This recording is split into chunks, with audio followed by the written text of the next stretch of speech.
Sequence and progression lecture 3। बेटा अभी तक हम लोगों ने एपी पढ़ा था। हम पहले एपी के 2-4 क्वेश्चन और देखेंगे, उसके बाद ज्योमेट्रिक प्रोग्रेशन पे चलेंगे। ठीक है बेटा, देखिए पहले कुछ और क्वेश्चन लिखे एपी के। अच्छा बेटा, इससे जस्ट पहले जब ट्रिग्नोमेट्री खत्म हुआ है तो उसके एक क्वेश्चन देखिए उसका। कभी कभी ऐसे क्वेश्चन आ सकते हैं बेटा, देखिए कैसे। आप जानते हैं, ऐसे लिख लेना इसको, ट्रिग्नोमेट्री वाले चैप्टर में ले जाके इसे क्वेश्चन। मान लीजिए कभी आपको ऐसे लिखे ना, x square plus y square equal to r square, तो बेटा ये सर्कल चैप्टर से रिलेटेड है, तो आप ये समझ लेना कि then x equal to r cos theta and y equal to r sine theta चल जाता है, ये इसको सेटिस्फाई करता है। इसका ध्यान रखना, क्योंकि आप अगर यहाँ लाके पुट करेंगे एक्स की जगह पर आर कोस थीटा, तो क्या हो जाएगा, आर कोस थीटा का स्क्वायर, वाई की जगह पर जब आर साइन थीटा पुट करेंगे तो आर साइन थीटा का square equal to r square, और राइट साइड लेफ्ट साइड में देखेंगे तो आर स्क्वायर कॉमन आ जाएगा, sine square theta plus cos square theta. इसकी वैल्यू कितनी हो जाएगी, 1। कोई दिक्कत है बेटा इसमें? तो मतलब ये है बेटा हमारे पास कि कभी भी something square plus something square equal to constant का स्क्वायर दिखे तो बेटा पहले वाले को क्या ले लेना, आर कोस थीटा, और दूसरे वाले को क्या ले लेना, आर साइन थीटा। इस तरह लेट किया जा सकता है, we can let this x और वाई। ठीक है, अब जैसे मान लीजिए मैंने एक क्वेश्चन लिखा बेटा, मैंने एक क्वेश्चन लिखा कि if 1 upon x square plus 1 upon y square equal to 1, then maximum value of 5x plus 12y plus 7xy upon xy is, मतलब मुझे बताना है कि बेटा इसकी मैक्सिमम वैल्यू क्या होगी। तो आप ध्यान रखें, जब भी something square plus something square दिखे, इसको क्या मैं ऐसे कर सकता हूं बेटा, देखिए इसमें 2 वेरिएबल है एक्स और वाई, तो 2 वेरिएबल में कभी भी बेटा वैल्यू निकल ही नहीं सकती है हमारे पास। ठीक है, अच्छा अब देखिए जरा, जैसे मान लीजिए मैंने क्या काम किया बेटा, यहाँ पे मैं इसको लेट कर लिया भाई, 1 अपॉन एक्स को क्या लेट कर सकता हूं मैं, आर की जगह यहाँ 1 को 1 स्क्वायर समझ लूं तो 1 कोस थीटा, एंड बेटा 1 upon y equal to 1 sine theta. मैंने बेटा ये लेट कर लिया, तो यहाँ आपको दिख भी रहा है बेटा, इसे ऐसे समझ सकते थे ना हम लोग कि 1 upon x square plus 1 upon y square equal to 1 square. तो ये इसे पूरे को एक्स समझा, इसे पूरे को वाई समझा, तो x square plus y square equal to r square था, तो एक्स को आर कोस थीटा और वाई को आर साइन थीटा मैं ले सकता हूँ। तो बेटा मैंने इस तरह लेट कर लिया। अच्छा तो यहाँ से क्या आया, 1 अपॉन एक्स, अच्छा इसको बेटा इसको, तो ये लेट हो गए। अब इधर चलिए, इससे थोड़ा डिवाइड करके देखिए क्या बन रहा है, एक्स वाई से मैं डिवाइड किया तो 5 upon y plus 12 upon x plus 7, ये दिख रहा है बेटा जो गिवन एक्सप्रेशन है। 1 अपॉन वाई को मैंने क्या लेट किया बेटा, साइन थीटा, तो 5 साइन थीटा। 1 अपॉन एक्स को मैंने क्या लेट किया है, कोस थीटा, तो 12 कोस थीटा। मतलब ये है मेरा एक्सप्रेशन, इसकी मैक्सिमम वैल्यू निकालनी है।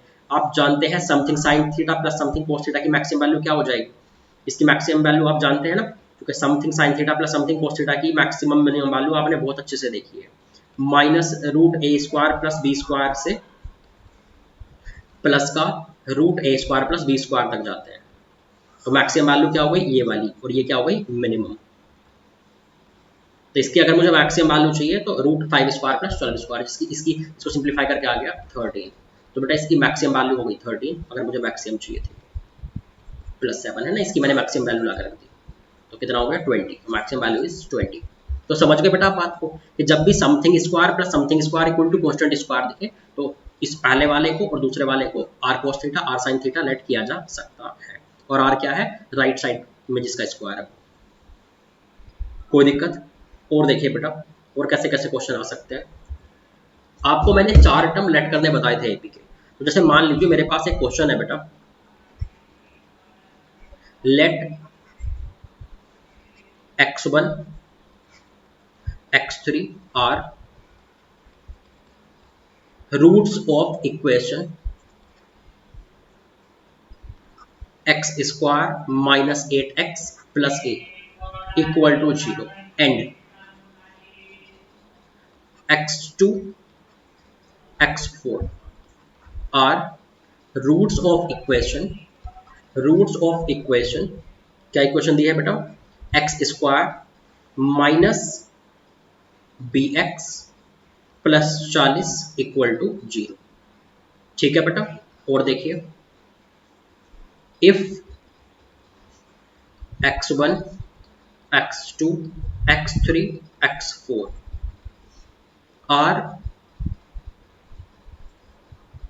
forming an increasing AP, then b minus a की वैल्यू क्या हो। ठीक है भैया, देखिए अब इसको देखिए,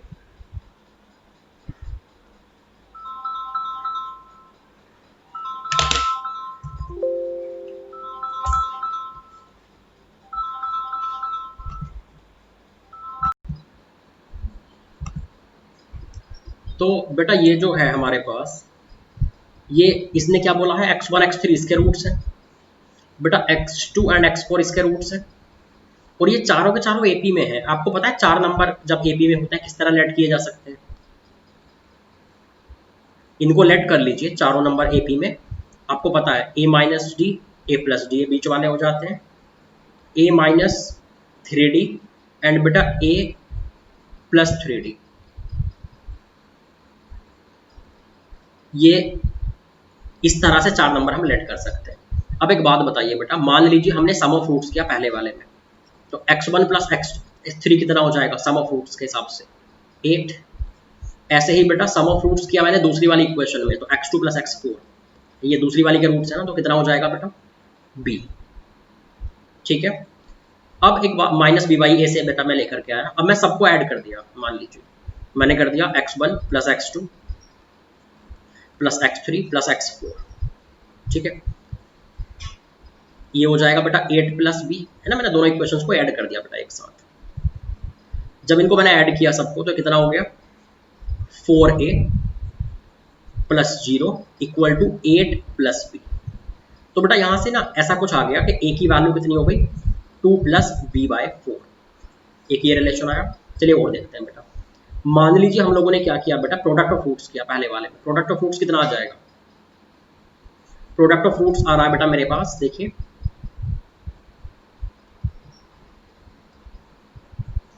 x1 इंटू x3 कितना हो गया a, और बेटा x2 into x4 product of fruits दूसरे वाले का क्या हो गया 40। तो दूसरे वाले में जब मैंने रखा इनको x2 और x4 की वैल्यू, तो a minus d a plus 3d equal to हो गया बेटा 40। ये a minus 3d a plus d equal to हो गया बेटा a, कोई दिक्कत। अब देखते हैं कि हम लोग जो है क्या कर सकते हैं। मान लीजिए बेटा मैंने इन दोनों का प्रोडक्ट किया, मान लीजिए मैंने इन दोनों का प्रोडक्ट किया बेटा, कितना आ जाएगा देखना,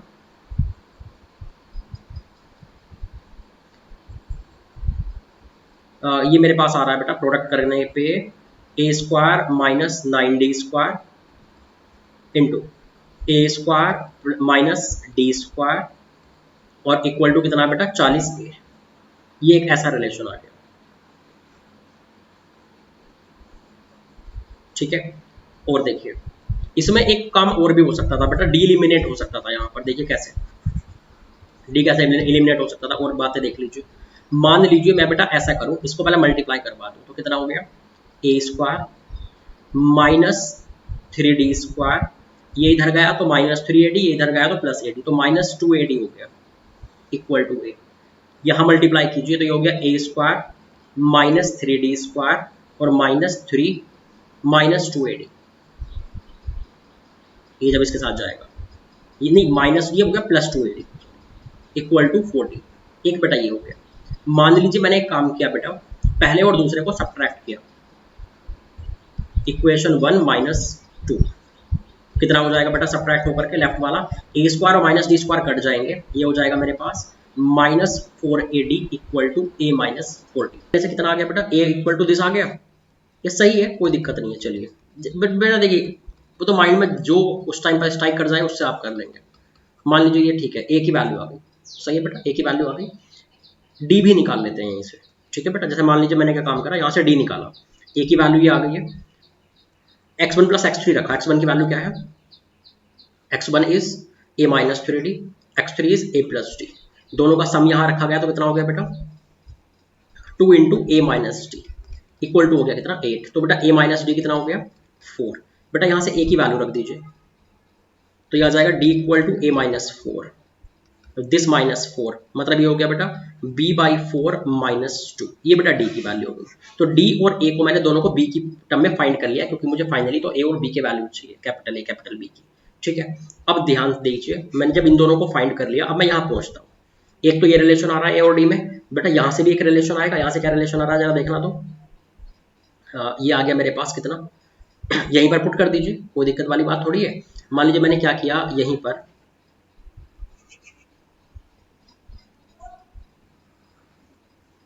a माइनस डी, बेटा इनका प्रोडक्ट 40 था, इनका प्रोडक्ट a था।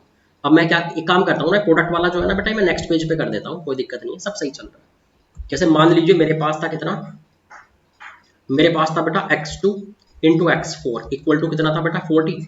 अब x2 को हमने क्या लिया था, x2 किसे लिया था बेटा, इसको a माइनस डी को, a माइनस डी, और x4 लिया था कितना a प्लस 3d, तो a minus d and a plus 3d, a minus d and a plus 3d, this equal to क्या दे रखा है बेटा 40। a माइनस डी की बात करते हैं बेटा, a इक्वल टू अभी अभी हम क्या फाइंड करके लाए थे इधर में, a की वैल्यू निकाली थी b बाई 4 प्लस 2, a की वैल्यू निकाली थी b बाई 4 प्लस 2, एंड बेटा d की वैल्यू क्या निकाली थी b बाई 4 माइनस 2, ये यहाँ पुट कर दीजिए, a माइनस डी करेंगे दिस माइनस दिस, तो ये हो जाएगा 4, a प्लस 3d करेंगे तो देखना कितना आ रहा है, a की वैल्यू रखिए b बाई 4 प्लस 2, बेटा 3d की वैल्यू रखिए, ये हो गया 3b by 4 minus 6 equal to 40 हो गया। ये आ गया मेरे पास b minus 4 into 4 equal to 40, तो b इक्वल टू कितना आ गया बेटा, ये 14 आ गया, b की वैल्यू आ गई, b को बेटा यहाँ पुट कर दीजिए वापस, तो a आ जाएगा, a और d आ जाएंगे, है ना। जैसे मान लीजिए अगर मैंने b को बेटा यहाँ पुट किया, कितना आ गया है a इक्वल टू हो गया कितना b बाई 4 प्लस 2, मतलब ये हो गया मेरे पास 7 बाई 2 प्लस 2, 11 बाई 2। ऐसे ही बेटा अगर मैं d की बात करूं तो b बाई 4 माइनस 2 कितना हो गया b बाई 4, 7 बाई 2 माइनस 2, तो ये हो गया बेटा मेरे पास 3 बाई 4, 3 बाई 2, कोई दिक्कत है इसमें, तो 3 बाई 2 और बेटा 11 बाई 2, इतना हमारे पास जो है आ गया है। अब देखते हैं और आगे क्या करना है, ए और डी आ गए। अब बेटा मैं ए की बात करता हूँ, यहाँ अगर आप ये रिलेशन देखें, यहाँ पे ये जो वैल्यू लिखी हुई है, इस रिलेशन को ध्यान दीजिए, तो क्या हो रहा है बेटा, ये हमारे यहाँ पे ए डी इक्वल टू, यहाँ कितना आ गया था माइनस 4 ए डी आया था ना बेटा, माइनस, मैं यहाँ देख लेता हूँ, जब आपने सब्ट्रैक्ट किया था दिस माइनस दिस, तो ये आ गया था मेरे पास कितना, या इतना डिटेल में हम क्यों जा रहे हैं इतनी दूर तक, यहीं तक रहने देते हैं ना, यहीं पर रख देते हैं ए और डी की वैल्यू, इतने आगे क्यों जाए। तो a minus 3d a plus d equal to a minus 3d and a plus d, ये कितना दिया हुआ है बेटा a, बस a और d की वैल्यू रख देते हैं, तो a माइनस 3d कितना हो जाएगा 11 बाई 2 माइनस 3d मतलब 9 बाई 2, a प्लस डी कितना हो जाएगा 11 by 2 plus 3 by 2 equal to a, तो ये मेरे पास हो गया है 2 बाई 2 मतलब 1 इंटू, ये हो गया बेटा 11 और 3 कितना हो गया 14 बाई 2 7, तो बेटा a की वैल्यू आ गई मेरे पास 7। तो साइमल्टेनियसली जस्ट सोल्व करना था, जो ये रिलेशन आए थे बेटा, देखिए कि क्या क्या चीजें दिख रही थी, a d कैपिटल A और b, और तो कुछ था नहीं, तो मैंने पहले साइमल्टेनियसली सोल्व करके a और b निकाल लिए, और a और b निकलने के बाद क्या हो गया भैया, हमारे पास इसने पूछा था किसकी वैल्यू, b माइनस ए मांगा था, तो b माइनस ए कितना आ गया बेटा, यहाँ पे b माइनस ए की वैल्यू हो गई बेटा 7। कोई दिक्कत हो तो मुझे बता दीजिए, ठीक है। अब और आगे देखते हैं नेक्स्ट क्वेश्चन। जैसे कई बार ऐसे क्वेश्चन आएंगे कॉमन वाले, जैसे मान लीजिए मुझसे बोला गया है, क्वेश्चन दे दिया बेटा, the largest term common to sequences, दो सीक्वेंस दी हुई है 1 11 21 31 100 तक चलता जा रहा है बेटा, 100 टर्म्स है, 100 टर्म्स, तो 100 टर्म्स लिखी हुई है यहाँ पे, है ना। और देखते हैं दूसरा दिया हुआ है बेटा, दूसरी सीरीज दी हुई है 31, 36, 41, 46, ये भी 100 टर्म्स तक दिया हुआ है। ठीक है बेटा। तो अब मुझे इसमें कॉमन टर्म चाहिए बेटा, लार्जेस्ट कॉमन टर्म चाहिए। तो सबसे पहले मुझे पता क्या करना होगा, मुझे ये देखना होगा इनमें से कॉमन टर्म्स है कौन कौन सी। कई बार ऐसी चीजें यूज करवाएगा, दो अलग अलग एपी देगा और फिर हमसे बात करवाएगा कि इन दोनों में कॉमन वाली टर्म्स जो सीक्वेंस बना रही है उसका सम बताओ। तो कॉमन वाली टर्म्स पहले अलग में निकालते हैं। चलिए बेटा, कॉमन टर्म्स में क्या क्या आएगा पहले आप वो देख लीजिए। कॉमन टर्म्स जब भी निकालनी हो तो बस इतना क्या कीजिए बेटा, पहली वाली का डी कितना है, कॉमन डिफरेंस 10। दूसरी वाली का बेटा कॉमन डिफरेंस कितना है, 5। अच्छा, तो बेटा जो वो होता है ना हमारे पास, अब उसको देखते हैं दोनों को। ये है 10, ये है 5। कितनी दूर जाके ये मिल रहा है जरा देखना। तो जैसे कोई कॉमन क्या दिख रहा है, कॉमन कौन सी टर्म दिखी अभी तक आपको, जैसे 1, 11, 21, 31, 31 पहली कॉमन टर्म है। 31 के थोड़ी देर बाद क्या आया होगा बेटा हमारे पास, नेक्स्ट क्या रहा होगा, ऐसा 41, नेक्स्ट क्या रहा होगा 51। तो बेटा दूसरी कॉमन टर्म क्या है, 41। कोई दिक्कत है इसमें। तो अब जरा और आगे आप देखेंगे तो देखना जरा क्या आ रही है। इसका मतलब बेटा ये हुआ कि 31 जो कॉमन वाली सीरीज है वो 31, 41, इसमें आगे जाके 51 आया होगा यहाँ पे। तो ऐसे यहाँ भी 51 है, तो 51, 50, ऐसे 61 आया होगा। और कहाँ तक गए होंगे बेटा हम लोग वो देखते हैं। बेटा इसकी सबसे बड़ी टर्म क्या रही होगी, 100 नंबर पे आई होगी जो a plus n minus one into d, मतलब 1 प्लस 99 डी क्या है 10, तो 991। तो बेटा इसकी 100th टर्म क्या रही होगी, 100th टर्म क्या रही होगी, 5 का डिफरेंस है तो 31 प्लस 99 इंटू 5 ऐसे। तो ये कितना हो गया देखना, 5 इंटू 9, 4 बचे, 5 में 45 और 4 49 ऐसे। ये हो गया 6, 526। तो ये है बेटा 526 इसकी जो कॉमन टर्म है। तो अब एक बात बताओ, जो सबसे लास्ट टर्म रही होगी वो बेटा 526 से तो छोटी रही होगी ना, सही है। तो ये सीरीज साफ साफ दिख रही है क्या, 31, 41, भाई 31, 41, 51, 61। तो ऐसी 1 1 वाले आए होंगे। तो लास्ट में क्या आया होगा, सबसे लास्ट में 521 आया होगा, सही है। इससे पहले क्या आया होगा, 511 आया होगा, इससे पहले क्या आया होगा, 501 आया होगा, ऐसे चलता है चला गया होगा। तो ये मेरे पास जो है क्या होगी, सबसे बड़ी टर्म कौन सी होगी कॉमन वाली, 521, largest common term equal to 521। हाँ, अगर मान लीजिए मुझसे बोला गया कि नंबर ऑफ टर्म्स बताइए, number of terms in, number of terms common in both, दोनों में कॉमन कितनी टर्म्स होंगी। तो बेटा आपको पता है 31 से 521 तक, और इसका डी कितना दिख रहा है, 10 10 का डिफरेंस चल रहा है 10। तो ये अपने आप में एक सीरीज है जिसका कॉमन डिफरेंस 10 है और ए इक्वल टू 31 है।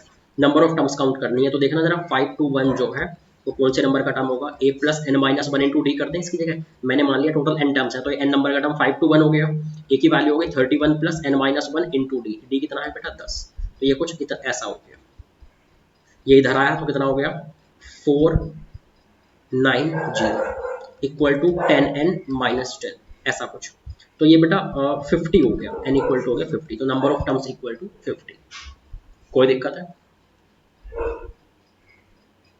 अरे ठीक है चले आगे देखिए।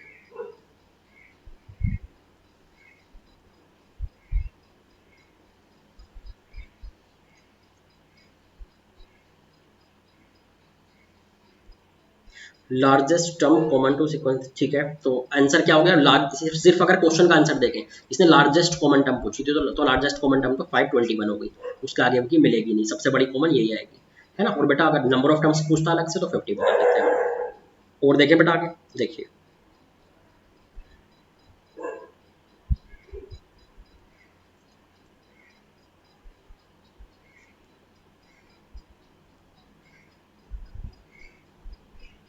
जैसे बेटा बात ऐसी है कि मान लीजिए मेरे पास कुछ ऐसा दिया हुआ,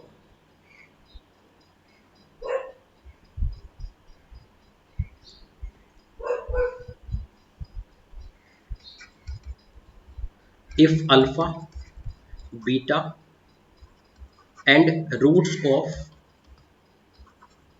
equation alpha and beta are roots of equation x square minus 4x+5 equal to 0 and sum of n s n equal to, अच्छा एस एन ये दिया है, वो सम ऑफ एन टर्म्स नहीं है, एस एन इसको बोला है सिर्फ इसने। अब इसने मुझसे बोल दिया बेटा कि s n plus one plus 5 SN-1, 5 × SN-1 upon SN की वैल्यू क्या होगी। तो देखते हैं बेटा, ऐसा कभी भी आए डरना मत, इनकी वैल्यू रखा करो पहले। SN+1 का मतलब क्या हो गया, अल्फा की पावर n+1 प्लस बीटा की पावर n+1। अब ऐसे ही इसकी वैल्यू कितनी हो गई, SN-1 की, अल्फा की पावर n-1 बीटा की पावर n-1। बेटा SN क्या हो गया, अल्फा की पावर n बीटा की पावर n। अब इसमें से क्या कॉमन आ रहा है, इन दोनों में से, अल्फा वालों में से, इसमें से बेटा मेरे पास कॉमन आ रहा है, यहाँ लिख देता हूँ, अल्फा की पावर n-1 मैंने कॉमन लिया तो आ गया बेटा कितना, अल्फा स्क्वायर प्लस 5। बीटा, जो बीटा वाली टर्म है ये और ये, इनमें से बेटा मैंने बीटा की पावर n-1 कॉमन लिया तो क्या आ गया, बीटा स्क्वायर प्लस 5। कोई दिक्कत है बेटा इसमें, नीचे क्या है, अल्फा की पावर n बीटा की पावर n। आप अगर ध्यान से देखें, अल्फा इसको सेटिस्फाई करेगा, इसका रूट है, तो alpha square plus 5 minus 4 alpha equal to 0 रहेगा, मतलब अल्फा स्क्वायर प्लस 5 की वैल्यू 4 अल्फा रहेगी। ऐसे ही बेटा बीटा भी इसका रूट है, तो बीटा भी इसको सेटिस्फाई करेगा, तो बीटा स्क्वायर प्लस 5 की वैल्यू कितनी हो गई बेटा, 4 बीटा, ये हो गया। तो इन दोनों की बेटा वैल्यू रख दीजिए, अल्फा स्क्वायर प्लस 5 की और बीटा स्क्वायर प्लस 5 की। यहाँ जब आप वैल्यू रखेंगे देखना जरा कितना आ रहा है, अल्फा स्क्वायर प्लस 5 की वैल्यू हो जाएगी 4 अल्फा, और बीटा की power n-1 into beta square plus 5 की वैल्यू कितनी हो जाएगी बेटा, 4 बीटा, ऐसा हो गया। और नीचे क्या है, अल्फा की पावर n प्लस बीटा की पावर n। बेटा 4 तो कॉमन आ गया, अल्फा की पावर n प्लस बीटा की पावर n अपॉन अल्फा की पावर n प्लस बीटा की पावर n, ऐसा कुछ हो गया। इससे बेटा ये कट गया, तो क्या बचा, फाइनली 4 बच गया बेटा मेरे पास। कोई दिक्कत है इसमें, तो ये मेरे पास जो है बेटा 4 बच चुका है। देखिए और आगे,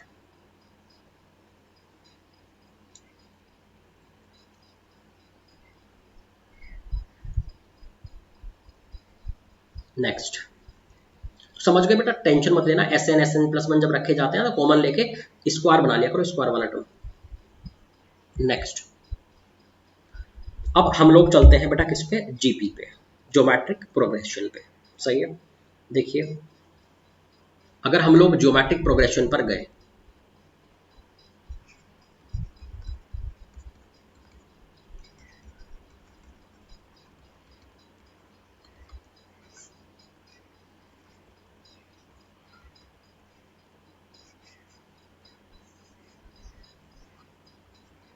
ज्योमेट्रिक प्रोग्रेशन कैसी दिखती है वो देखिए, जैसे जैसे ए r square, A r square,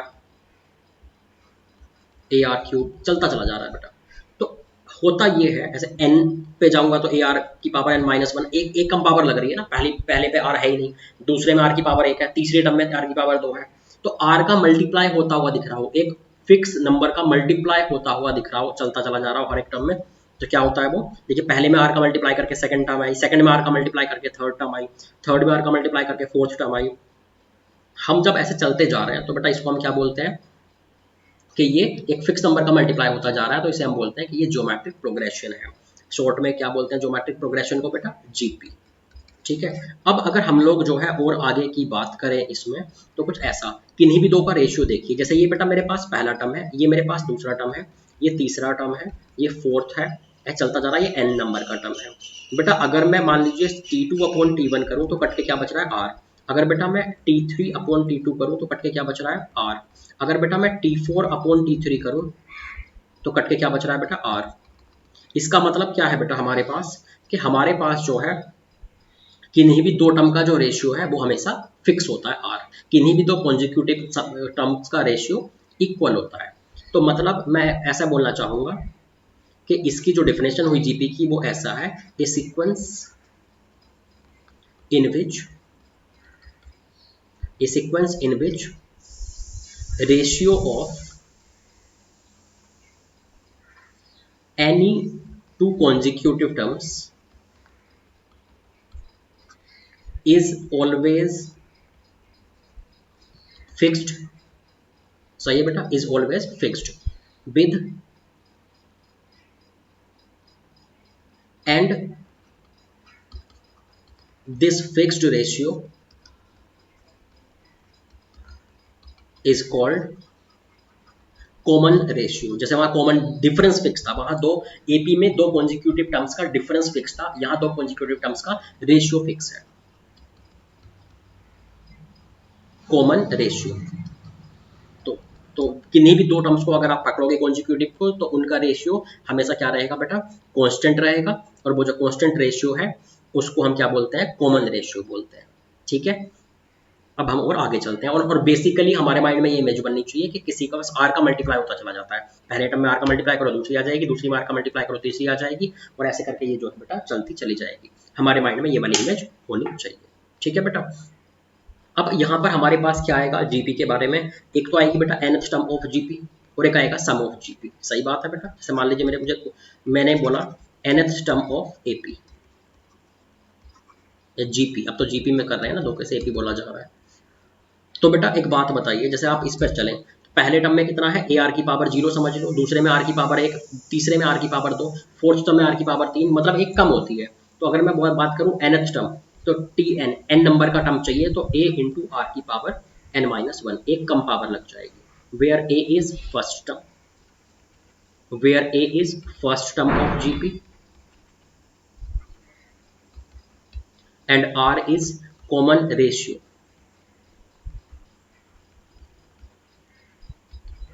of GP. कोई दिक्कत है इसमें? और देखिए बेटा आगे, अब बेटा अगर मैं बात करूं सम ऑफ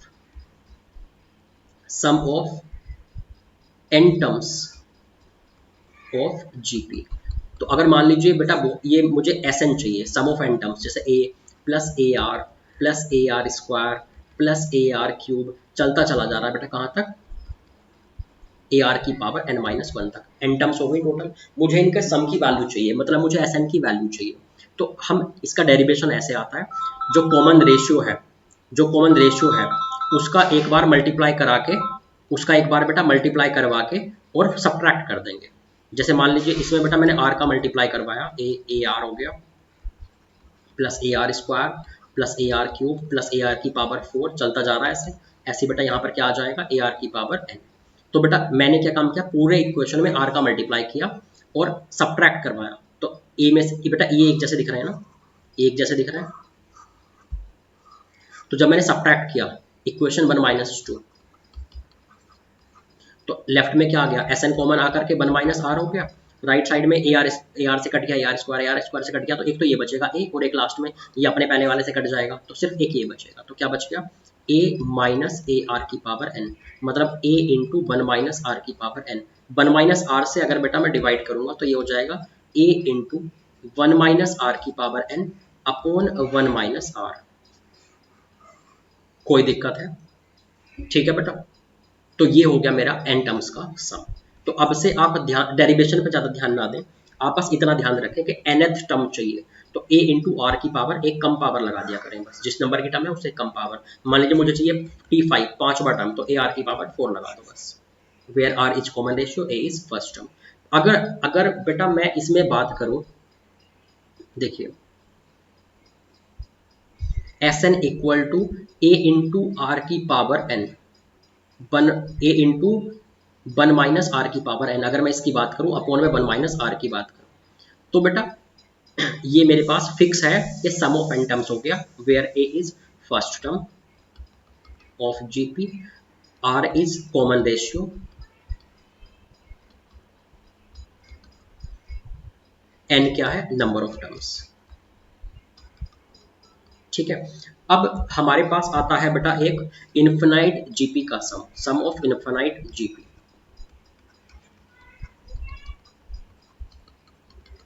मतलब यह है कि n टर्म्स नहीं होती, उसमें इन्फिनाइट नंबर ऑफ टर्म्स होती हैं, जैसे a plus a r square plus a r cube, चलता जाता है ऐसे इन्फिनिटी तक, अप टू इन्फिनिटी टर्म्स। तो बेटा पहली बात तो ये कि जब भी कभी इन्फिनिटी टर्म्स की बात होगी, ऐसे इन्फिनिटी बोल देता हूँ उसके सम को, तो ध्यान रखना this is valid, infinite GP is valid, it is valid only if जो कॉमन रेशियो है वो एक से, उसका मोड एक से कम हो, मतलब कॉमन रेशियो -1 से 1 के बीच में हो, तो ही बेटा ये वैलिड है। ठीक है, इन्फिनाइट जीपी तभी वैलिड होती है जब उसका आर कॉमन रेशियो की वैल्यू -1 से 1 के बीच में हो। ठीक है, क्योंकि बेटा बात ऐसी है ना कि आर ऐसे जब इन्फिनिटी टर्म्स तक जाएंगे तो पावर बढ़ती जा रही है, 1 पावर 2 पावर 3 पावर, इन्फिनाइट तक जाके तो आर की पावर इन्फिनिटी हो जाएगी। और आर की पावर इन्फिनाइट का क्या होगा ये बताइए मुझे। आर की पावर इन्फिनिटी हो गई तो आर अगर 1 से बड़ा हुआ तो बेटा उसकी पावर इन्फिनिटी तो इन्फिनिटी वैल्यू देगी। तो इन सब में जब लास्ट की टर्म ऐड होगी इन्फिनिटी वाली तो फाइनल वैल्यू इन्फिनिटी हो जाएगी, मतलब डज नॉट एग्जिस्ट हो जाएगी। तो ध्यान रखें कि जब भी इन्फिनाइट जीपी दिखे, मतलब जीपी की इन्फिनाइट टर्म्स का सम की बात करें, तो बेटा समझ लेना कि आर जो कॉमन रेशियो है वो 1 से कम रहेगा। अब बेटा हमने अभी अभी देखा था कि एस एन कितना था, 1 माइनस आर की power n upon 1 minus r ऐसे था। और अगर अगर बेटा एन इन्फिनिटी हो जाए और आर मैंने पहले से लिया हुआ है कि -1 से 1 के बीच में है, तो आर की पावर इन्फिनिटी कितनी हो जाएगी, 0 हो जाएगी, 1 से कम। फिक्स बात ध्यान रखें बेटा कि एक्स की पावर इन्फिनिटी हो और अगर एक्स की वैल्यू 0 पॉइंट समथिंग हो, मतलब -1 से 1 के बीच में हो, तो इसकी जो वैल्यू आती है बेटा वो आती है मेरे पास 0 आती है। और अगर बेटा x की वैल्यू या तो -1 से कम हो या फिर 1 से ज़्यादा हो तो x की पावर इन्फिनिटी की वैल्यू बेटा इन्फिनिटी आती है। ये आप फिक्स बात याद रखें। तो बेटा ये क्योंकि 1 से कम है इसका मोड, इसलिए इसकी पावर जब इन्फिनिटी लगी r की पावर n हुई तो वो 0 हो गया, तो ये बचा a अपॉन 1 माइनस आर बच गया। और n की जगह इन्फिनिटी आ गया, इन्फिनिटी टर्म का सम है तो n की जगह इन्फिनिटी रख दो। तो हम इन्फिनिटी टर्म्स का सम ऐसे बोला करेंगे, जीपी की इन्फिनाइट टर्म्स का सम a अपॉन 1 माइनस आर होता है। ठीक है, और इन्फिनाइट जीपी सिर्फ तभी वैलिड होती है बेटा जब हमारे पास जो है कॉमन रेशियो की वैल्यू -1 से 1 के बीच में हो। ठीक है, अब आगे देखते हैं, क्वेश्चन देखते हैं बेटा कैसे और आ सकता है। अब तो आपने ट्रिग्नोमेट्री भी पढ़ ली है और ये भी हो गया। तो मान लीजिए मेरे पास क्वेश्चन आया कि if f x equal to sigma के इक्वल टू 3 से इन्फिनिटी, और मुझे बोल दिया बेटा इसने कि साइन की पावर के एक्स देन एफ ऑफ π/3 कितना होगा। देखते हैं बेटा, देखिए इसको सॉल्व करके देखें। बेटा सिग्मा आपको खोलना आता है, पहले के की वैल्यू 3 डालेंगे तो साइन क्यूब एक्स, के की वैल्यू बेटा 4 डालेंगे साइन की पावर 4x, के की वैल्यू जब आप 5 डालेंगे साइन की पावर 5x, चलता जाएगा बेटा। फिर चलते चलते ऐसे इन्फिनिटी टर्म्स तक हम पहुंच गए। तो इन्फिनिटी टर्म का सम, ये जीपी दिख रही है नहीं बेटा, देखिए साइन क्यूब एक्स, इसमें साइन एक्स का मल्टीप्लाई होकर ये आ गया, इसमें साइन एक्स का मल्टीप्लाई होकर ये आ गया, तभी तो पावर बढ़ती जा रही है। तो ये एक जीपी है, ये बेटा एक जीपी है जिसमें साइन एक्स का मल्टीप्लाई होता जा रहा है। तो इसका कॉमन रेशियो क्या हो गया, साइन एक्स, क्योंकि साइन एक्स का मल्टीप्लाई होता जा रहा है। तो बेटा पहला टर्म क्या हो गया, पहला टर्म क्या दिख रहा है, साइन क्यूब एक्स। ये तो इस इन्फिनाइट तक चलती चली जा रही है। तो इन्फिनाइट जीपी का सम क्या होता है, 1 minus r, a upon 1 minus r. A की वैल्यू हो गई बेटा साइन क्यूब एक्स, और बेटा इसकी वैल्यू क्या हो गई 1 माइनस आर, मतलब 1 माइनस साइन एक्स। तो बेटा इसने जो है कुछ इसकी बात की है। अब इसने क्या बोला था, ये तो हो गया एफ एक्स हमारे पास सिंप्लीफाई हो गए। इसने बोला था एफ ऑफ π/3, तो बेटा π/3 रख दीजिए सब जगह पर, जैसे sine cube π/3 upon 1 minus sine π/3। बेटा साइन π/3 की वैल्यू कितनी होती है, साइन π/3 मतलब साइन 60 डिग्री, तो √3/2 का क्यूब अपॉन 1 माइनस √3/2। बेटा ये कुछ ऐसी वैल्यू दे रहा है, तो ऊपर जब सॉल्व करेंगे तो 3√3 अपॉन 8, और नीचे वाला क्या हो जाएगा 2 माइनस √3, और नीचे का जो 2 है वो नीचे ऐसे। तो ये ऐसे ऐसे कट के, और फाइनली मैं इसको ऐसे लिख पाऊंगा 3√3 अपॉन 4 इंटू 2 माइनस √3। ये बेटा आंसर हो गया।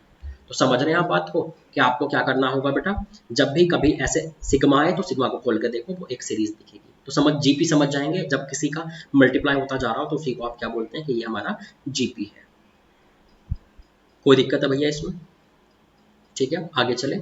देखिए जीपी पर और भी क्वेश्चंस बेटा करते हैं।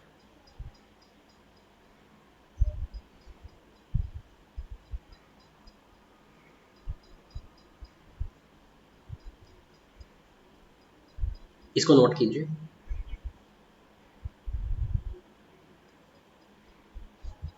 नेक्स्ट क्वेश्चन लिखिए।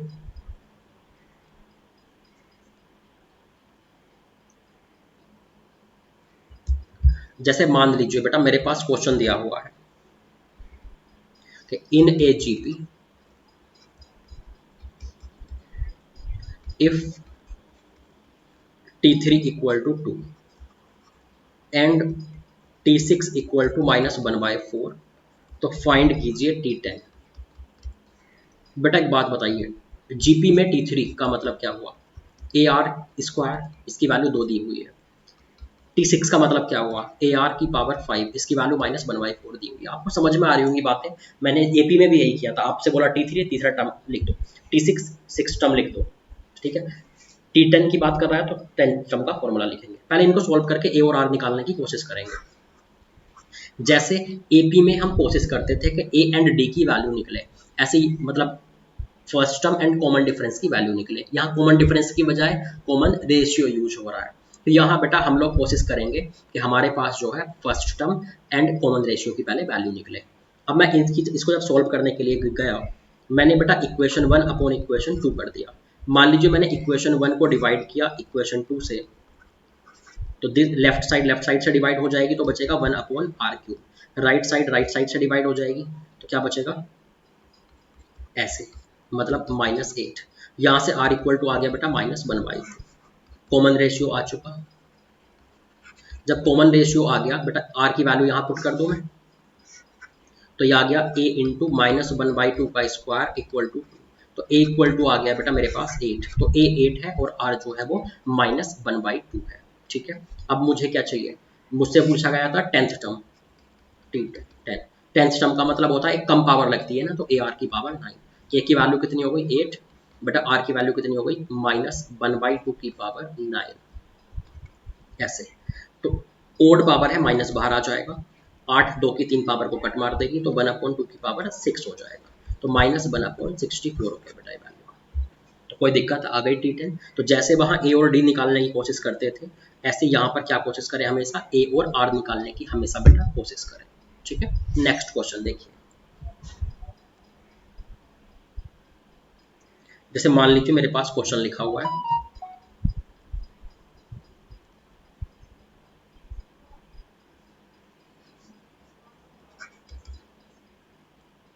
if pth, qth and rth term of a GP are x, y and z respectively,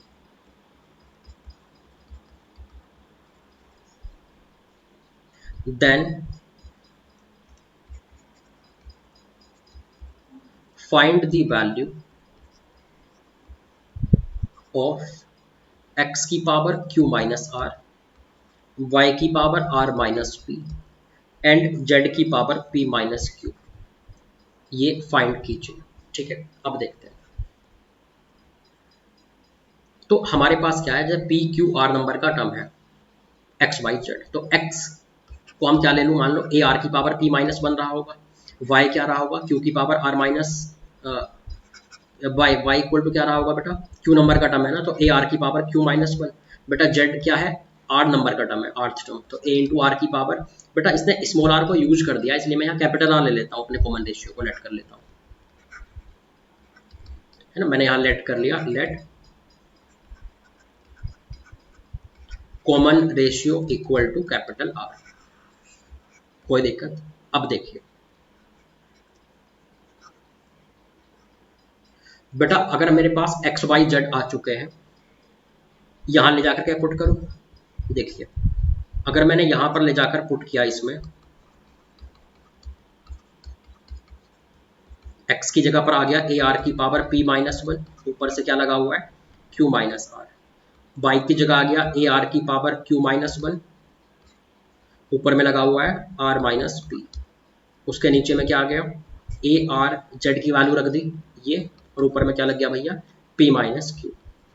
अब देखिए बेटा, a की पावर q माइनस आर, ए को मैंने अलग कर दिया और बेटा इनको अलग कर दिया r की पावर्स को। तो क्या हो जाएगी? r की पावर, बेटा ऊपर नीचे पावर होती है तो प्रोडक्ट में आ जाती है। r की power p minus 1 into q minus r into r की पावर यहाँ से कितनी हो जाएगी? q minus 1 into r minus P.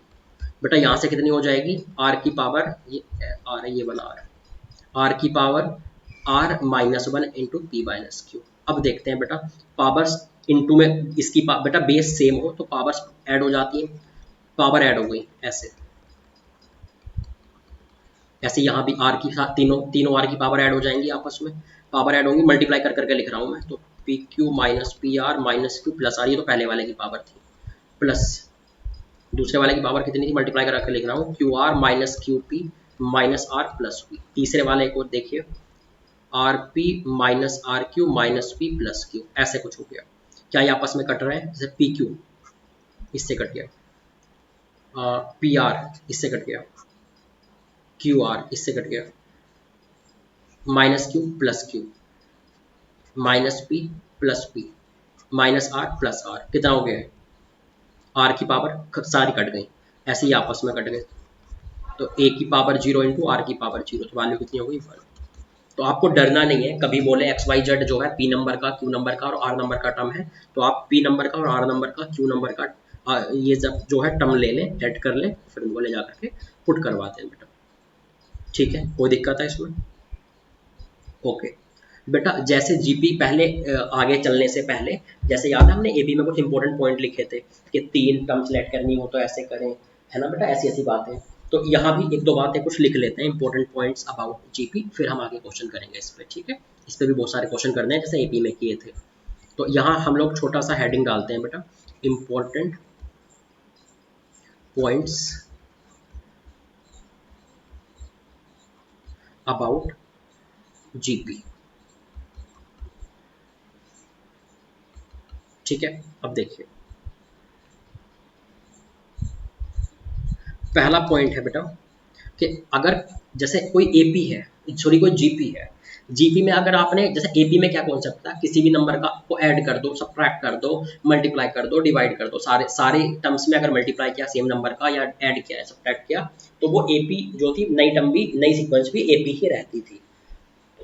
लेकिन यहाँ थोड़ा सा बेटा चेंज है, चेंज क्या है जरा वो देखिए, कि अगर हमारे पास कोई जीपी है, उसकी हर एक टर्म में हमने कुछ मल्टीप्लाई कर दिया या डिवाइड कर दिया, तो वो भी क्या रहेगा, जीपी ही रहेगी, ऐड या सब्ट्रैक्ट यहाँ काम नहीं करते। मेरा मतलब ये है कि if each term of GP is multiplied और divided by any fixed number, कोई भी फिक्स्ड नंबर है, then new sequence is also a GP.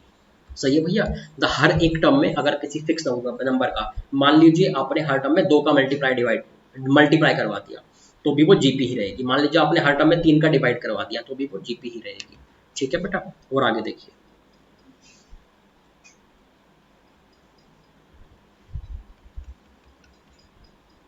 अगर कभी हमें लेट करनी हो, वी कैन लेट या we can assume 3 terms of GP as a upon r, a r, जैसे वहां लेट करना मैंने बताया था, ऐसे ही कभी 4 टर्म अगर लेट करनी हो, we can let 4 terms of GP as a upon r, a r, ऐसे इससे पहले ए अपॉन आर क्यूब, और यहाँ क्या हो गया, ए आर क्यूब, वहां पर भी ऐसे चलता था, ए प्लस 3d, ए माइनस 3d, ये सब, यहाँ भी बेटा कुछ ऐसा ही चलेगा, ठीक है भैया। और देखिए आगे, तीसरी बात क्या है, वहां हमने लिखा था एपी में कि if a b c are in AP then बीच वाले का दोगुना 2 times b equal to a plus c. ऐसे ही हम लोग यहाँ क्या लिखेंगे बेटा, यहाँ हम लोग लिखेंगे कि if a b c are in GP then b square equal to a into c, मतलब बीच वाले का स्क्वायर जो है वो पहले और लास्ट वाले के प्रोडक्ट का इक्वल होता है। कोई दिक्कत है बेटा इसमें, बात समझ में आ गई आपको, ठीक है। अब आगे चले, देखिए नेक्स्ट क्वेश्चंस देखते हैं बेटा, ठीक है। वो मैंने पहले ही बता दिया है कि इन्फिनाइट जीपी तभी एग्जिस्ट करेगी, infinite GP exist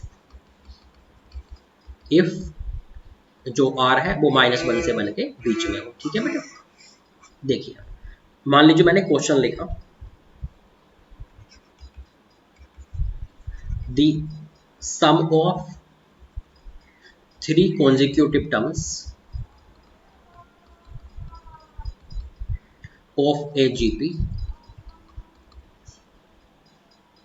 is 19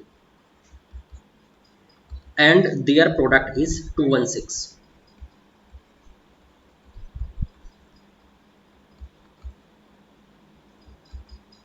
Find SN and also compute S infinity if it exists. देखते हैं, वही बात है, अगर आर की वैल्यू बेटा अगर 1 से कम हुई मतलब -1 से 1 के बीच हुई तो बेटा कर लेंगे, एस इन्फिनिटी निकाल देंगे, वरना एस एन भी छोड़ देंगे क्वेश्चन को। एस एन बोले तो एन टर्म्स का सम। ठीक है बेटा, अब देखिए इसने बोला 3 कॉन्जिक्यूटिव टर्म्स जो है जीपी की उनका सम 19 है, प्रोडक्ट 216 है। आपको 3 टर्म लेट करनी आती है, तो सॉल्यूशन में आप क्या करेंगे, let 3 terms of GP be a upon r, a and a r. मतलब आपने जो है 3 टर्म्स जीपी की इस तरह लेट कर ली, ये पहली टर्म है, ये दूसरी टर्म है और ये तीसरी टर्म है। ठीक है भैया, अब और देखिए आगे, तो इनका प्रोडक्ट कितना दिया हुआ था 216, this into this equal to दिया हुआ था मेरे पास 216, तो ए क्यूब इक्वल टू 216 के फैक्टर क्या होते हैं पता है आपको, देखिए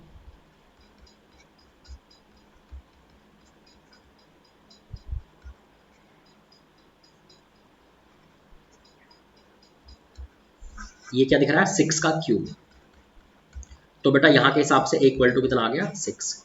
अब ए 6 आ गया है। अच्छा इसने और क्या बोला था बेटा, इनका जो सम है तीनों का वो कितना बोला था 19, तो सम लिख दीजिए a upon r, a and a r, 19 equal to 6 upon r, 6 and 6 into r. देखना कितनी वैल्यू आ रही है बेटा इसकी, यहाँ से आर की कोई अच्छी सी वैल्यू आएगी। जब आप एलसीएम वगैरह लेंगे तो ये आएगा बेटा, ये इधर आ गया 13 हो गया, तो 13 आर इक्वल टू ये आ जाएगा 6 plus 6 are square.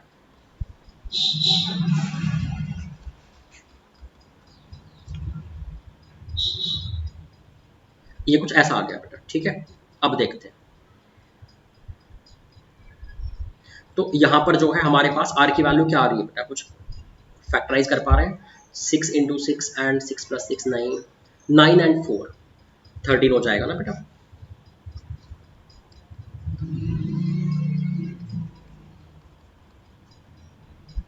Three r minus 2 and 2r minus 3 equal to 0। तो r की बेटा दो वैल्यू आ गई, एक 2/3 एंड एक 3/2। ठीक है, अब देखते हैं, तो दो केस ले लेंगे, when r equal to 2/3 and दूसरा केस क्या हो गया व्हेन r इक्वल टू 3/2। ठीक है बेटा, दोनों के लिए अलग अलग सॉल्व होगी, दोनों वैल्यू वैलिड है। अगर r 2/3 हुआ तो Sn कितना हो जाएगा। अच्छा अभी पहली टर्म, पहले मुझे ये बताइए कि r अगर 2/3 है तो ए हमारा फर्स्ट टर्म नहीं है, कभी जल्दबाजी में आप ए को फर्स्ट टर्म की जगह पर रख दो। अगर r 2/3 है तो first term, second term, third term पहले लिख लिया करो, t1 t2 t3। t1 क्या हो जाएगा a अपॉन आर, ए की वैल्यू कितनी है बेटा 6, तो 6 अपॉन 2/3 मतलब 9, ये क्या हो जाएगा a मतलब 6, t3 क्या है a इंटू आर मतलब 6 इंटू 2/3 मतलब 4। ठीक है, और अगर ये वाला केस हुआ तो इस केस में बेटा ये पहला टर्म, दूसरा टर्म, तीसरा टर्म कैसे आएगा जीपी का, यहाँ रख दीजिए, तो a अपॉन आर ये हो जाएगा बेटा 4, ये हो जाएगा 6 और ये हो जाएगा 9, ऐसे चलता जाएगा, ऐसे चलता जाएगा। अगर ये वाला केस हुआ, ये वाला, तो इसमें Sn चाहिए ना, तो Sn क्या होता है a इंटू 1 माइनस आर की power n upon 1 minus r, तो a की वैल्यू हो गई 9 इंटू 1 माइनस आर क्या हुआ 2/3, तो 2/3 की पावर n 1 माइनस 2/3, ये हो गया बेटा Sn। अगर यहाँ की बात करूं तो बेटा Sn इक्वल टू कितना हो जाएगा, यही इसमें क्या रख दूंगा बस मैं, a की जगह पर हो जाएगा 4 और 1 माइनस 3/2, r की जगह पर आ गया 3/2, अपॉन 1 माइनस 3/2, ये हो गया बेटा क्या Sn। तो दोनों Sn आ गए, आप सिंप्लीफाई कर लेना, जैसे 1 माइनस 3/2 की वैल्यू को -1/2 वगैरह लेके, तो ये Sn, यही तो पूछा था। अब इसने ये और बोला था बेटा कि अगर S इन्फिनिटी एग्जिस्ट करता है तो बता दो। नेक्स्ट पेज पे करता हूँ, S इन्फिनिटी कब एग्जिस्ट करता है, अगर आपके कॉमन रेशियो की वैल्यू -1 से 1 के बीच में हो तो बेटा यहाँ देखना कहाँ पे है बेटा, इस केस में तो बाहर निकल गई, इस वाले केस में 3/2 हो गई ना। हाँ, इस वाले केस में S इन्फिनिटी वैलिड है क्योंकि इसकी वैल्यू -1 से 1 के बीच में है। तो यहाँ मैं लिख देता हूँ कि 4R equal to 2/3, S infinity is valid, infinite GP valid है तो S इन्फिनिटी हम बता सकते हैं। तो S इन्फिनिटी क्या हो जाता है, पहला टर्म अपॉन 1 माइनस आर। बेटा पहला टर्म यहाँ ए मत समझना, पहला टर्म ऐसे लिखवा देता हूँ। पहला टर्म कितना हो गया बेटा इस केस में, पहला टर्म था बेटा ये 9, तो 9 अपॉन 1 माइनस 2/3, तो बेटा 27 हो गया। कोई दिक्कत है इसमें? ठीक है, आगे चलें बेटा, देखिए नेक्स्ट क्वेश्चन देखिए। मान लीजिए बेटा आपको जो है क्वेश्चन दिया हुआ है, इन ए जीपी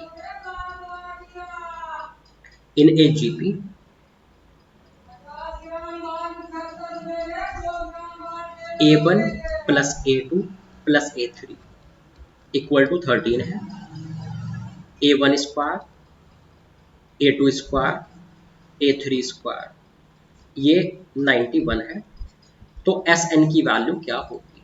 देखिए बेटा नॉर्मल मैंने 3 टर्म्स ले ली, A plus AR plus AR square, A1 A2 A3 को ऐसे लेट कर लिया, यहाँ रखा तो कितना हो गया, A square plus A square R square plus A square R की पावर 4 इक्वल टू 91। तो A स्क्वायर इंटू कितना हो गया, R की power 4 plus R square plus 1। बेटा यहाँ से कितना आ गया, A into R square plus R plus 1। बेटा इसको अगर आप ध्यान से देखें फैक्टराइज भी हो सकता है, ये R square plus R plus 1 and R square minus R plus 1, आप जानते हैं इसका फैक्टराइजेशन। मैंने जब फैक्टराइज करवाया था मैंने बताया था कि इसको याद रखें, और अगर नहीं भी ध्यान है इसको सीधे याद रख लें बेटा। पावर 4 वाले का फैक्टराइज वैसे मैंने बताया है, लेकिन इस रिजल्ट को आप सीधे याद रखें, कॉपी में ऊपर में लिख लें कि R की power 4 plus R square plus R जो है R square plus R plus 1 into R square minus R plus 1 होता है। सिखाया था मैंने, फैक्टराइज कर रहा था जब मैं बेसिक मैथ्स में। ठीक है बेटा, इसकी जो वैल्यू है, इसकी वैल्यू यहाँ से रख दूँ मैं, यहाँ से 13 आ जाएगी, तो ये हो गया 13A into R square minus R plus 1 equal to 91। तो एक ये इक्वेशन हो गई, चलो पावर भी कम है, और एक ये इक्वेशन हो गई। अब एक काम कीजिए, अब दोनों को डिवाइड कर देता हूँ ताकि A से A कट जाए। तो इक्वेशन 1 डिवाइडेड बाय 2, तो ये हो गया कितना, A से A कट गया तो 1/13, ये बच जाएगा R square plus R plus 1 upon R square minus R plus 1 equal to 13 upon 91, ऐसा कुछ आ गया। 13 से कटता है क्या 91, 7 टाइम्स कट रहा है, क्रॉस मल्टीप्लाई करवा लीजिए। तो 7R square plus 7R plus 7 equal to, जब ये इधर जाएगा 13R square minus 13R plus 13, एक तरफ लेकर के आएंगे तो ये हो जाएगा 6R स्क्वायर माइनस 20R, और ये हो गया बेटा 7, जब 13 में से माइनस हुए तो 6, 3R square minus 10R plus 3 equal to 0। तो 3R square minus 9R minus R plus 3 equal to 0। यहाँ से हो गया कितना, 3R minus 1 and R minus 3 equal to 0। तो R की वैल्यू बेटा 3 एंड 1/3, ये दो आ गई। मांगा क्या था बेटा इसने, Sn मांगा था, तो दो Sn आएंगे, एक 3 के केस में, एक 1/3 के केस में। अब A भी दो आएंगे, तो दो अलग अलग केस लेंगे, एक बार इसके लिए एक बार इसके लिए, क्योंकि A की वैल्यू यहाँ से निकलेंगी ना इक्वेशन में पुट होकर के। देखिए यहाँ मैंने दो केस ले लिए बेटा, if R equal to 1/3 and if R equal to 3। तो A की वैल्यू तो कितनी थी बेटा वहाँ पहली वाली इक्वेशन से, 13 upon R square plus R plus 1। यहाँ जब आप बेटा पुट करेंगे देखना यहाँ भी ऐसी आएगी, है ना। R की दोनों वैल्यू के लिए अलग अलग हमने A की वैल्यू फाइंड कर ली। 13 अपॉन, जब पुट करेंगे 9 प्लस 3 प्लस 1, तो ये हो गई 1। यहाँ पुट करेंगे बेटा तो ये हो गया मेरे पास कितना, ये कुछ ऐसा हो गया पुट होने के बाद 9 आ गया। तो एक केस में इक्वल टू 9 है, एक केस में इक्वल टू 1 है, दोनों के लिए अलग अलग एस एन निकलेगा। एस एन का फॉर्मूला क्या होता है, a into one minus r की power n upon one minus r. A की वैल्यू यहाँ पर है 9 और one minus one by three की power n upon one minus one by three. यहाँ बेटा ये हो गया। और ऐसे ही जब मैं इस वाले केस में एस एन निकालूंगा तो यहाँ आंसर हो जाएगा कितना, ए की जगह बेटा 1 आएगा तो 1 इंटू वन माइनस थ्री की power n upon one minus three, ये हो। कोई दिक्कत, तो एक ही आंसर हो गया और एक बेटा हमारे पास जो है वो ये आंसर हो गया। इसमें अगर कोई दिक्कत है तो आप मुझे बता सकते हैं। ठीक है बेटा, अरे सही है। और आगे चलते हैं बेटा, ठीक है। Next question,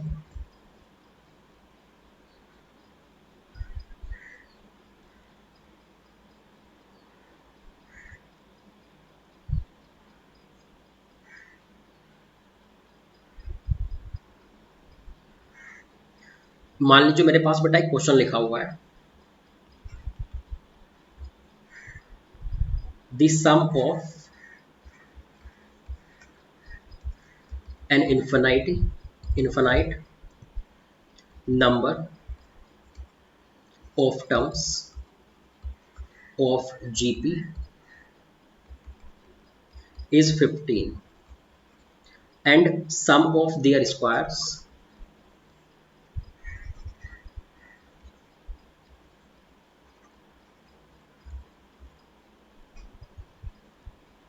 is 45, find the series। ठीक है भैया, अब देखिए इसने बोला कि इनको इनफाइनाइट जीपी है, इनफाइनाइट जीपी का सम कितना दिया हुआ है 15। वैल्यू क्या होती है बेटा, इनफाइनाइट जीपी का सम होता क्या है, a upon one minus r. तो a upon one minus r की वैल्यू आ गई, यहाँ से मैं लिख सकता हूँ a equal to 15 into one minus r. और देखिए इसने बोला उनके जो स्क्वायर का सम है बेटा, अगर स्क्वायर किया किसी सीरीज का तो वो ऐसा दिखता है ना,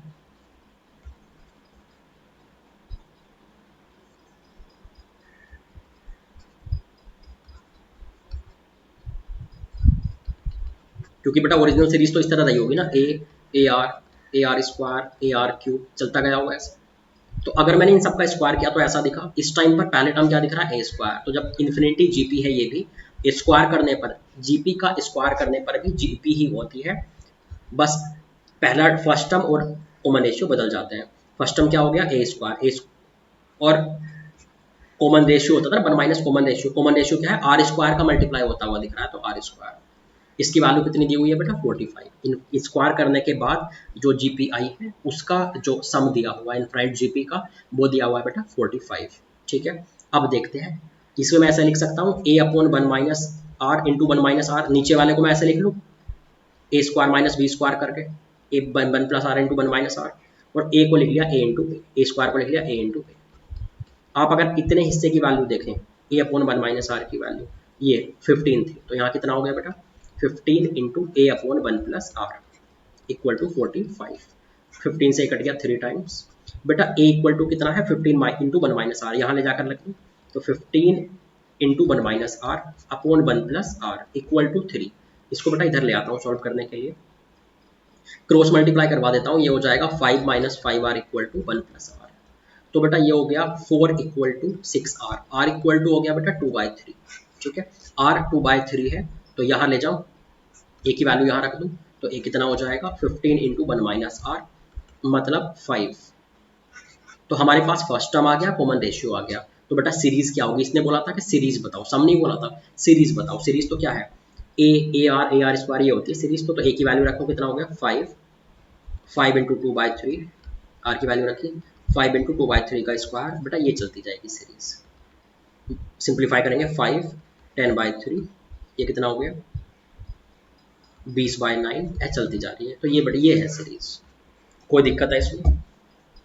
तो बात समझ में आ रही है बेटा कि कोई अगर जीपी दी हुई है, उसकी सारी टर्म्स को हमने स्क्वायर कर दिया, तो बेटा जो नई सीक्वेंस आती है वो भी हमारे पास क्या है, जीपी ही होगी, बस उसका कॉमन रेशियो और ए मतलब फर्स्ट टर्म बदल जाएंगे। ठीक है बेटा, तो आज यहीं तक रहने देते हैं, बाकी हम लोग जो है फिर नेक्स्ट क्लास में जीपी खत्म कर लेंगे, फिर बाकी नेक्स्ट टॉपिक पढ़ेंगे मतलब इसी में सीक्वेंस सीरीज में। ठीक है बेटा।